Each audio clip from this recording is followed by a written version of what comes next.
నమస్కారం మిత్రులారా. పూర్వ త్యాగం చూసి యువకుడిగా మారిన యయాతి మహారాజు ఆనందం మరియు సంతృప్తితో నిండిపోయాడు. ఆయన వెంటనే తన ప్రియమైన కుమారుడైన పూరువును దగ్గరగా తీసుకుని ఇలా ప్రకటించాడు: కుమారా, నువ్వు నా ఆజ్ఞను గౌరవించావు.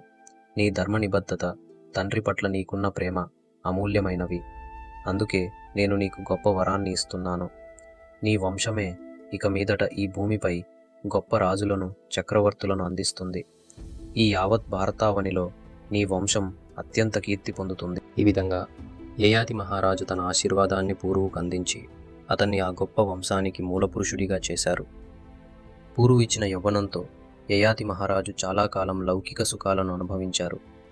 మరి సుఖాల అనుభవం తరువాత యయాతికి వైరాగ్యం ఎలా కలిగింది? తన యవ్వనాన్ని తిరిగి ఇచ్చి పూరువుకు సింహాసనాన్ని ఎలా అప్పగించాడు? ఆ తర్వాత ఆయన ఏం చేశారో తదుపరి భాగంలో తెలుసుకుందాం.